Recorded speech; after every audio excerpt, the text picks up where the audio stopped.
এই ঘন জঙ্গলটার ভিতরে যাব নাকি যাব না, এই করতে করতে ভাবলাম এগিয়েই যাই।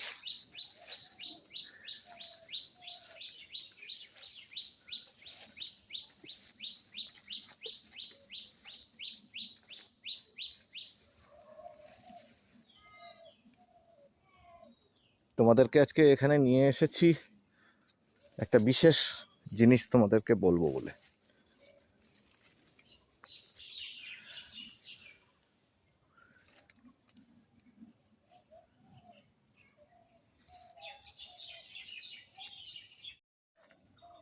তোমাদের যে কোনো ক্লাসে যে কোনো সাবজেক্টই যদি বা যে কোনো চ্যাপ্টারই যদি খুব সহজ লাগতো এবং খুব সহজেই পরীক্ষাকে ফেস করতে পারতে, তাহলে কেমন লাগতো?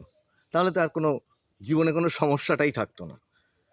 তাহলে আজকের এই ক্লাসটাতে সেটাই বলবো যে শুধুমাত্র তোমাদের যে সাবজেক্টগুলো কীভাবে তোমাদের খুব সহজ লাগবে সেটা তোমরাই পারবে।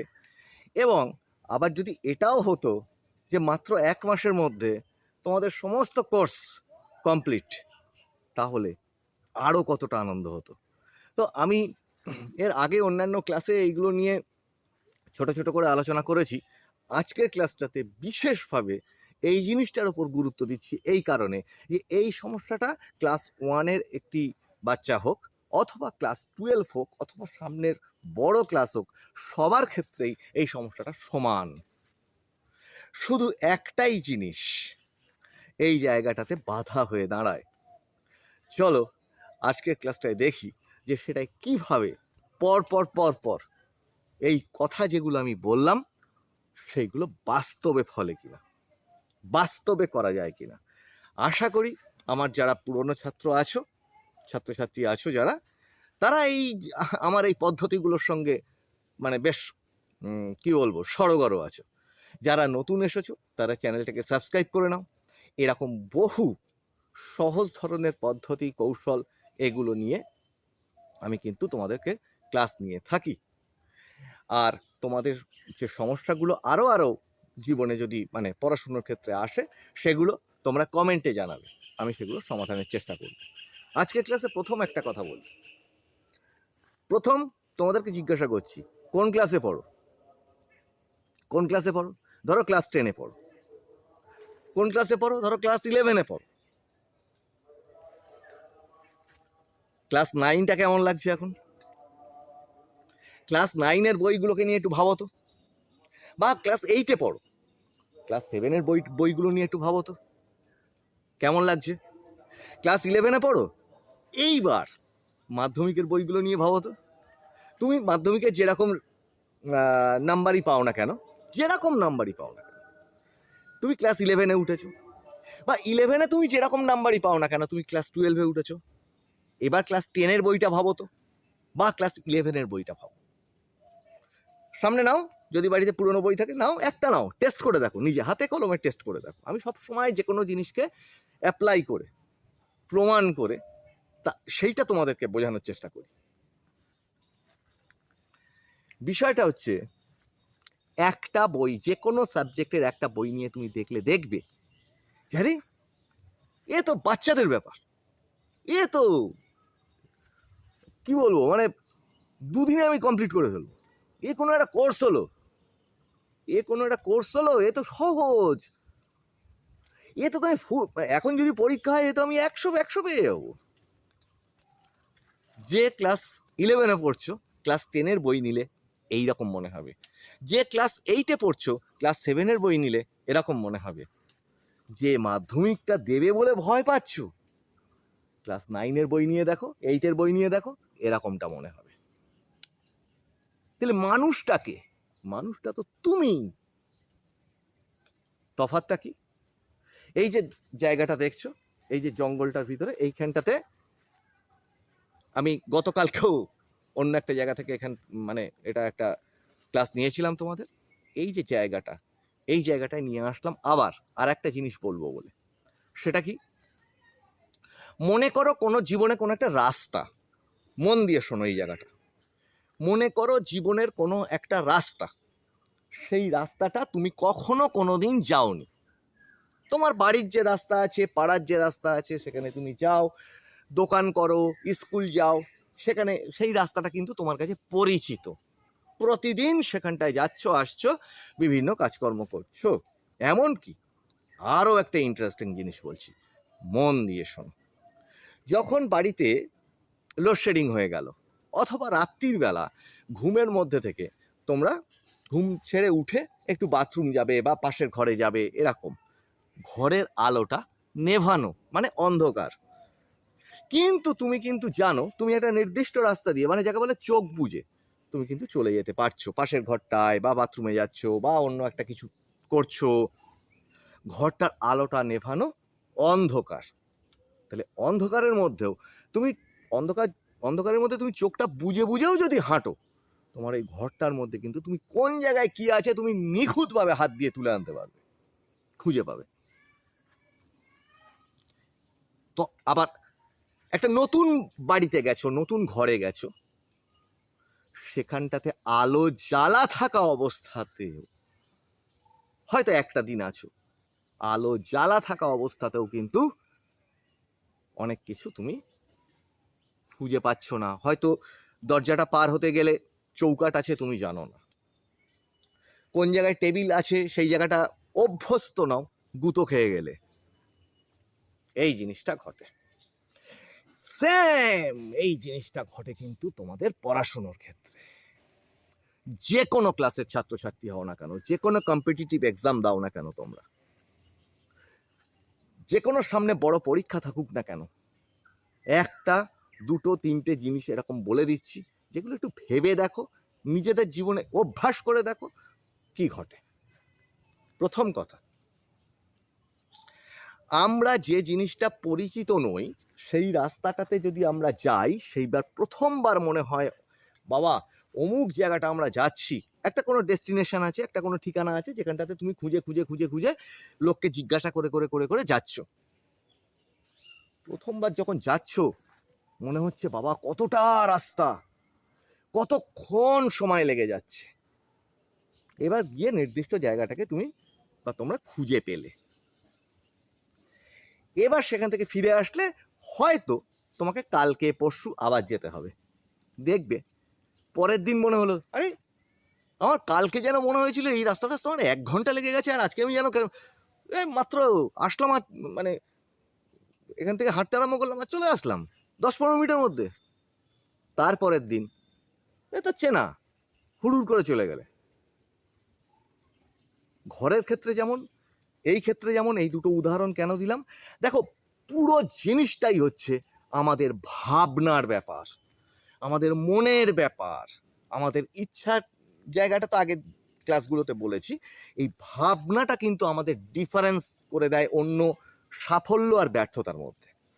এই ভাবনাটাই কিন্তু আমাদের ভাবায় আমি যে জায়গাটাতে রয়েছি সেই জায়গাটা কি সুন্দর, আর মুহূর্তের মধ্যে তুমি ভাবো যে ওই জায়গাটা বড্ড বাজে, সব বাজেগুলো তুমি ওই জায়গাটার মধ্যে খুঁজে পাবে, তখন আর সেই জায়গাটায় থাকতেই ইচ্ছে করবে না। এই ভাবনাটা আসল। এবং এই যে আমাদের পড়াশুনোগুলোর মধ্যে আমাদের অনেক সময় বিরক্তি আসে, হতাশা আসে, এগুলো কেন আসে? বিকজ ওই জায়গাটা আমরা বুঝতে পারি না, ওই জায়গাটাকে নিয়ে আমাদের আমাদের ভিতরে যে কঠিন জায়গাটা লাগে, সেটার জন্যেই কিন্তু এই জিনিসটা তৈরি হয়। তাহলে এটার উপায় হচ্ছে, দেখো প্রথমত যদি তুমি ওই রাস্তাটাতে একবার অন্তত জেনে জেনে, লোকের কাছ থেকে শুনে, ট্রাফিক পুলিশের কাছ থেকে জেনে, এইভাবে যদি সেই জায়গাটায় তুমি একবার অন্তত না পৌঁছো, তাহলে তো হবে না, তাহলে তো দ্বিতীয় দিন তোমার সহজটা লাগবে না, তাই তো? তাহলে এই জন্যেই কিন্তু আমি তোমাদেরকে বলি যে কোনো ক্লাসের শুরুতে একটা প্রি সিজন প্র্যাকটিস করতে, যেটা কিনা তুমি পুরো বইটা বোঝো আর না বোঝো, অনেকটাই না বুঝে পুরো বইটাকে শেষ করে ফেলো। এখন এই বছরের এই সময়টায় তো আর প্রি সিজন প্র্যাকটিস করবার অবকাশ নেই, তাহলে এখন কি করবে? এখন দরকার একটা সহজ উপায়। প্রথমত তোমরা ভাবো যে তাই তো 1 মাসের মধ্যে আমরা কি করে, মানে এই এত বড় কোর্স আমরা কি করে শেষ করতে পারি 1 মাসের মধ্যে? দেখো বৃষ্টি এসে গেছে, একটুখানি পজ করছি, বৃষ্টিটা একটু থেমেছে, তো আবার বলি যেটা বলছিলাম তোমাদেরকে, যে বড় কোর্সটা যেটা আছে সেটা যদি তুমি একটাবার যদি কমপ্লিট না করতে পারো নিজের থেকে, তাহলে কিন্তু এই পরিস্থিতিটা তৈরি হবে না। আজকে ক্লাসটা যখন তোমরা দেখছো তাহলে এর মধ্যে ডিফারেন্ট কিছু আছে, তো তাই তো ক্লাসটা নিচ্ছি। সাধারণভাবে যেভাবে পড়াশুনোটা চলে সেরকমটাই যদি এই ক্লাসে বলতাম তাহলে তো এই ক্লাসটার কোনো মানেই থাকতো না। তাহলে নতুন কিছু পাবে, তাই তো এই ক্লাসটা নেওয়া।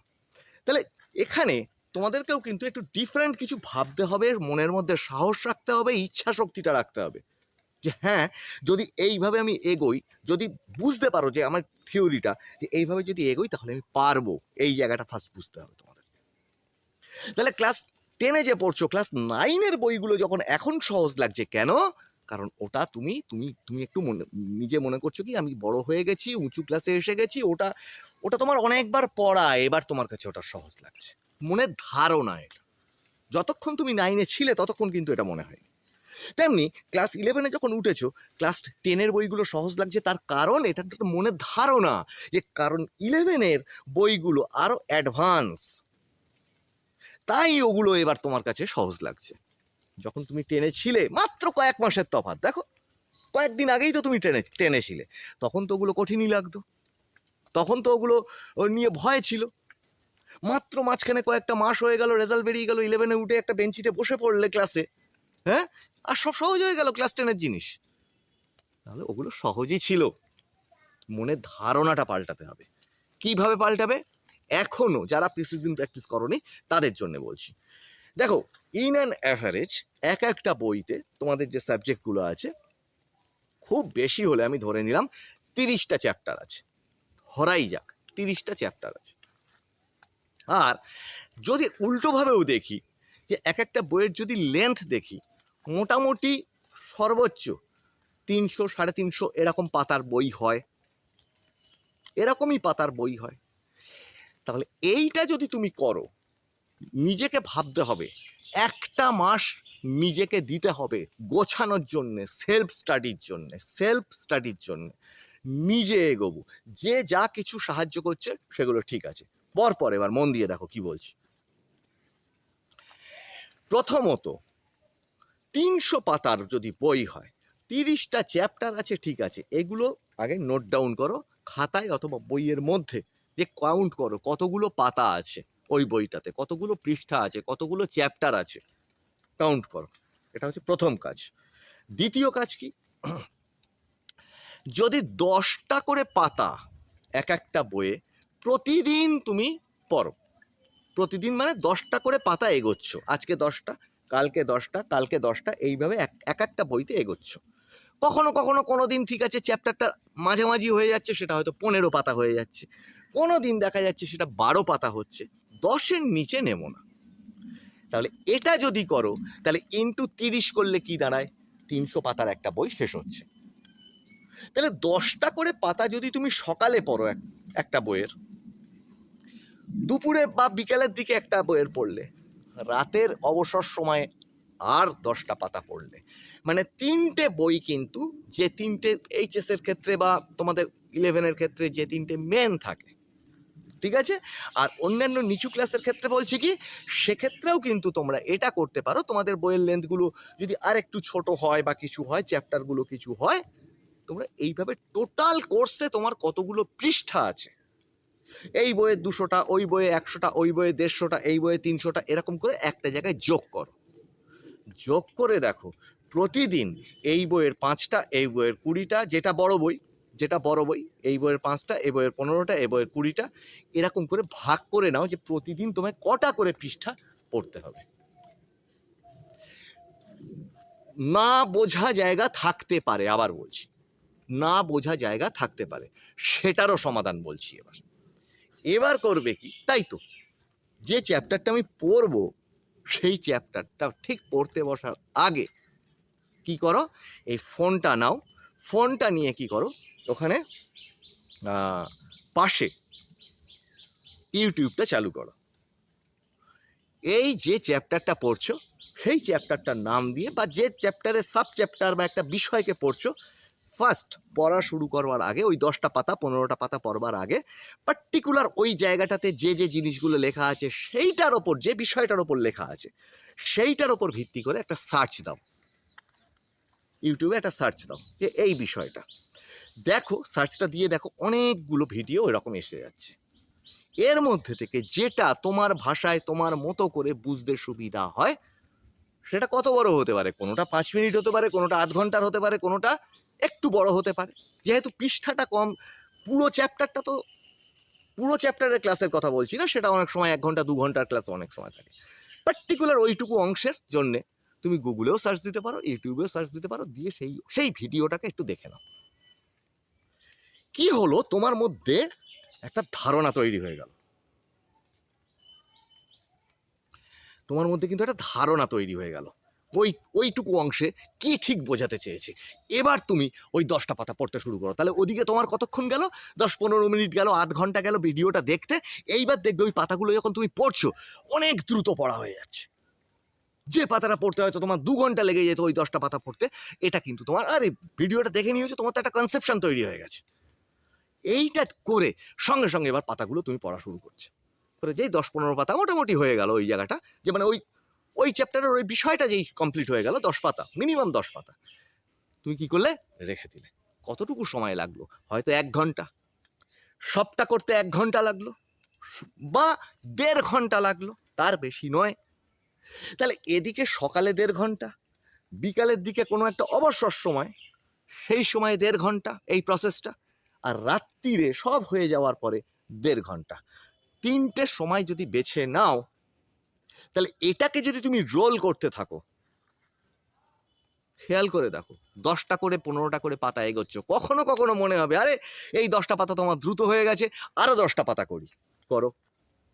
তাহলে কি হচ্ছে, এই একটা মাত্র মাস বলছি, বছরের এমন একটা সময়, এই মানে তোমাদের HS 11-12 এদের একটা শুরুর সময়, মাধ্যমিকের মাঝামাঝি সময়, অন্যান্য ক্লাসগুলোরও মোটামুটি একটা মাঝামাঝি জায়গা। এটা যদি করো, প্রত্যেকে উপকার পাবে। এমনকি যারা উঁচু ক্লাসের কম্পিটিটিভ এক্সাম দেবে, গ্র্যাজুয়েশন ক্লাস, প্রত্যেকে কিন্তু এই জিনিসটা তোমরা ফলো করতে পারো, এই পদ্ধতিটাকে।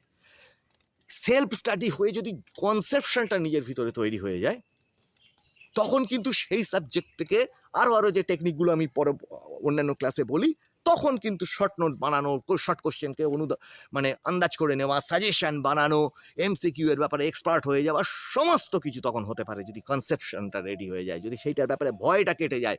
এই প্রসেসটা হয়ে যাওয়ার পরে যখন তুমি এবার ওটাকে রিভাইজ দেবে, তখন মনে হবে এই রাস্তাটা তো আমার চেনা, এই ঘরটায় তো অন্ধকারে আমি হাঁটতেই পারি, আর গুঁতো লাগার কোনো সম্ভাবনা নেই, মনের ভয়টাই চলে যাবে। টেকনিকটা বললাম, এরকম আরো টেকনিক নিয়ে তোমাদের সামনে আসবো। ক্লাসটা কেমন লাগলো বলবে, তোমাদের সমস্যাগুলো জানাবে কমেন্টে। আমি প্রবীর রায়চৌধুরী এই ক্লাসে তোমাদের সঙ্গে ছিলাম। আর আরেকটা বিষয়, খুব ইন্টারেস্টিং ক্লাসগুলো নিয়ে সামনে আসছি, আমার মোটামুটি প্রস্তুতি হয়ে গেছে, ঠিক আছে? লাইভেও আসবো। লাইভটা চেষ্টা করছি রাত্রির বেলার দিকে রাখতে, তোমাদের সবার পড়াশুনো হয়ে যাবে, কোচিং টোচিং হয়ে যাবে, রাত্রির বেলা লাইভটায় আসবো, আমি টাইম বলে দেবো পোস্ট করে, ঠিক আছে? আর কমেন্ট করতে থাকো, আর একটু শেয়ার করো যাতে অন্যদের একটু কাজে লাগে, ঠিক আছে? তাহলে আজকের ক্লাসে এই পর্যন্ত, তোমাদের সঙ্গে আবার দেখা হচ্ছে সামনের ক্লাসে।